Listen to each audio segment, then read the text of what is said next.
মই জোন গগৈ স্বাগতম জনাইছোঁ। দৰ্শকসকল ইতিমধ্যে আপোনালোকে গম পাইছে যে আমেৰিকা আৰু ইৰাণৰ যুদ্ধৰ আজি এটা মাহ সম্পূৰ্ণ হৈ গৈছে। তাৰ পাছত এতিয়া লাহেকৈ সমগ্ৰ বিশ্বই এটা কথা অনুধাৱন কৰিব পাৰিছে, সমগ্ৰ বিশ্বই এটা কথা এতিয়া বুজি পাইছে যে আমেৰিকাই কেৱল মাত্ৰ খাৰুৱা তেলৰ লালসাতহে এতিয়া যুদ্ধ চলাই আছে ইৰাণৰ বিৰুদ্ধে। আৰু ইৰাণৰ বিৰুদ্ধে চলা যুদ্ধত এতিয়া ইৰাণৰ একমাত্ৰ এটাই টাৰ্গেট, তেওঁলোকে ইৰাণৰ উপকূলীয় অঞ্চল অৰ্থাৎ ষ্ট্ৰেট অফ হৰমুজৰ কাষত থকা তিনিটাকৈ দ্বীপ, তিনিটাকৈ আইলেণ্ড দখল কৰাৰ বাবে চেষ্টা চলাই আছে। আৰু আমেৰিকাই অৱশেষত আমেৰিকাই এতিয়া স্বীকাৰ কৰিছে যে কেৱল মাত্ৰ খাৰুৱা তেলৰ বাবেহে তেওঁলোকে ইৰাণৰ বিৰুদ্ধে যুঁজ আৰম্ভ কৰিছে। আৰু এই ইৰাণৰ বিৰুদ্ধে আৰম্ভ কৰা যুঁজৰ পৰিণতি হিচাপে সাধাৰণ জনতাৰ মৃত্যুবৰণ কৰিবলগীয়া হৈছে। আৰু ইৰাণৰ যি সেই আমেৰিকাৰ বিৰুদ্ধে যুঁজ, সেই যুঁজ দীঘলীয়া হ'ব বুলি কৈ আছে। কোনো কাৰণত ইৰাণ দখল কৰিবলৈ দিয়া নহ'ব। ট্ৰাম্পক কোনো কাৰণত ষ্ট্ৰেট অফ হৰমুজত নিজৰ ক্ষমতা বিস্তাৰ কৰিবলৈ দিয়া নহ'ব। আমি সবিশেষ আপডেট আছে কেইবাটাও জনাবলৈ চেষ্টা কৰিম। মেপখনো দেখুৱাম আপোনালোকক। প্ৰথমতে জনাইছোঁ চাওক, কেৱল মাত্ৰ খাৰুৱা তেলৰ লালসাতহে ইৰাণে আক্ৰমণ কৰিছে। আৰু ইৰাণৰ তেলৰ ভাণ্ডাৰ নিজৰ কৰি লোৱাৰ ইচ্ছা আছে এইবাৰ ট্ৰাম্পৰ। ষ্ট্ৰেট অফ হৰমুজত নিজৰ হাতলৈ আনিব বিচাৰিছে ডোনাল্ড ট্ৰাম্পে। এয়া সমগ্ৰ বিশ্বই গম পাইছে এই মুহূৰ্তত। হৰমুজ প্ৰণালী ট্ৰাম্পে দখল কৰিলে বিশ্বত প্ৰভাৱ বিস্তাৰ কৰিব, সমগ্ৰ বিশ্বত প্ৰভাৱ বিস্তাৰ কৰিব। আৰু আছে খবৰ এই মুহূৰ্তত, সমগ্ৰ বিশ্বতে হৰমুজ প্ৰণালীক লৈ এতিয়া চৰ্চা আৰম্ভ হৈছে। এয়া নতুন খবৰ। ইতিমধ্যে মধ্যপ্ৰাচ্যলৈ সেনা প্ৰেৰণ কৰিছে ট্ৰাম্পে, বৃহৎ সেনা প্ৰেৰণ কৰিছে এই মুহূৰ্তত। ইৰাণৰ তিনিটা গুৰুত্বপূৰ্ণ দ্বীপলৈ এতিয়া চকু দিছে আমেৰিকাই। সেয়া সমগ্ৰ বিশ্বই এতিয়া নতুনকৈ গম পাইছে। আটাইকেইটা দ্বীপেই হৰমুজ প্ৰণালীৰ কাষৰীয়া, দাঁতি কাষৰীয়া। হৰমুজ যি ষ্টেট অফ হৰমুজ দাঁতি কাষৰীয়া, আবু মুছা, দ্য গ্ৰেটাৰ আৰু লিজাৰ টমছ, এই তিনিটা দ্বীপ মনত ৰাখিব নামকেইটা আপোনালোকে। তিনিওটা দ্বীপ UAE অৰ্থাৎ চৌদি আৰবৰ নিয়ন্ত্ৰণত আছে বাবেই ট্ৰাম্পে এতিয়া আমেৰিকাই চৌদি আৰবক সন্তুষ্ট কৰিবলৈ বিচাৰিছে, সুখী কৰিবলৈ উঠি পৰি লাগিছে আমেৰিকাৰ ৰাষ্ট্ৰপতি ডোনাল্ড ট্ৰাম্পে। দ্বীপ তিনিটা দখল কৰিব পাৰিলে হৰমুজ প্ৰণালীক নিজৰ ক্ষমতা বিস্তাৰ কৰিব পাৰিব। কেৱল মাত্ৰ খাৰুৱা তেলৰ লালসাত ইৰাণৰ আক্ৰমণ কৰিছে বুলি এতিয়া সমগ্ৰ বিশ্বই এই কথা গম পাইছে। আৰু ইৰাণৰ তেলৰ ভাণ্ডাৰ নিজৰ কৰি লোৱাৰ ইচ্ছা আছে ট্ৰাম্পৰ। আৰু তাৰ ইচ্ছাতে, তাৰ লালসাতে আজি এটা মাহ ধৰি ইৰাণৰ ওপৰত ধাৰাবাহিকভাৱে ড্ৰোন আক্ৰমণ, মিছাইল আক্ৰমণ, বোমা বৰ্ষণ কৰি আছে। আৰু খবৰ আছে, হৰমুজ প্ৰণালী ট্ৰাম্পে দখল কৰিলে সমগ্ৰ বিশ্বত প্ৰভাৱ বিস্তাৰ কৰিব। কাৰণ হৰমুজ প্ৰণালীয়ে দিয়ে বিশ্বৰ প্ৰায় 20% অধিক তেলৰ আমদানি ৰপ্তানি হয়। আৰু সমগ্ৰ বিশ্বৰ প্ৰতিখন ৰাষ্ট্ৰলৈ সেই তেলৰ যোগান ধৰে মধ্যপ্ৰাচ্যৰ সেই দেশসমূহে। আৰু এই দেশসমূহক যদি দখল কৰিব পাৰে, তেলৰ ভাণ্ডাৰ যদি আমেৰিকাৰ ৰাষ্ট্ৰপতি ডোনাল্ড ট্ৰাম্পে দখল কৰিব পাৰে, তেতিয়া সমগ্ৰ বিশ্বত তেওঁলোকে ক্ষমতা বিস্তাৰ কৰিব পাৰিব, সমগ্ৰ বিশ্বত তেওঁলোকৰ শক্তি দেখুৱাব পাৰিব। এয়াই হৈছে ট্ৰাম্পৰ কূটনীতি। আৰু যিটো কূটনীতিৰ বাবে এতিয়া ৰাষ্ট্ৰসংঘৰ তৰফৰ পৰা বাৰে বাৰে সমালোচনাৰ সন্মুখীন হৈ আহিছে আমেৰিকাৰ ৰাষ্ট্ৰপতিগৰাকী আৰু সমগ্ৰ আমেৰিকা। কেৱল সিমানেই নহয়, আমেৰিকাৰ অন্তৰ কণ্ডল হৈছে এতিয়া আমেৰিকাত।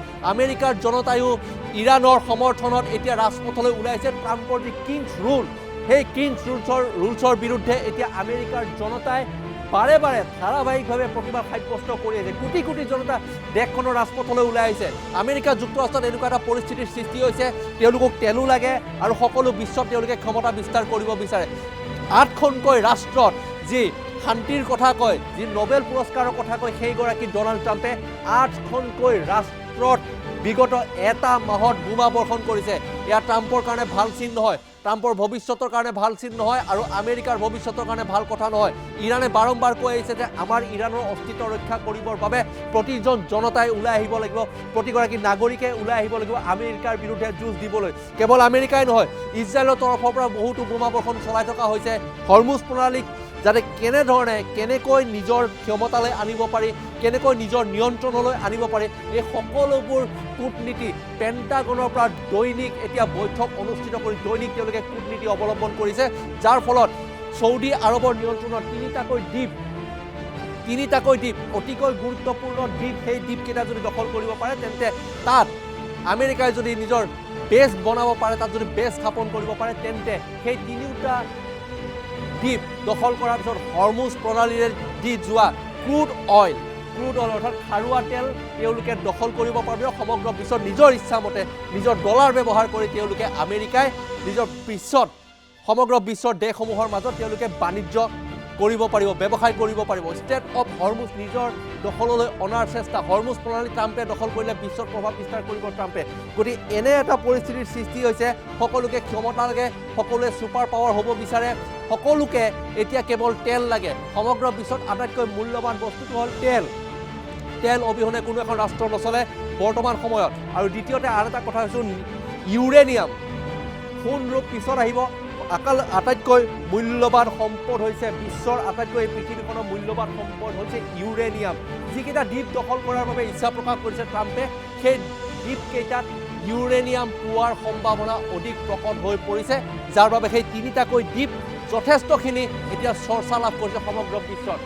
সুখী কৰিবৰ বাবে ছৌদি আৰবক থকা আমেৰিকাৰ যিসমূহ মিলিটাৰী বেছ আছে তাত ইৰাণে বোমা বৰ্ষণ কৰিছে, ড্ৰোন এটেক কৰিছে, ঠিক আছে।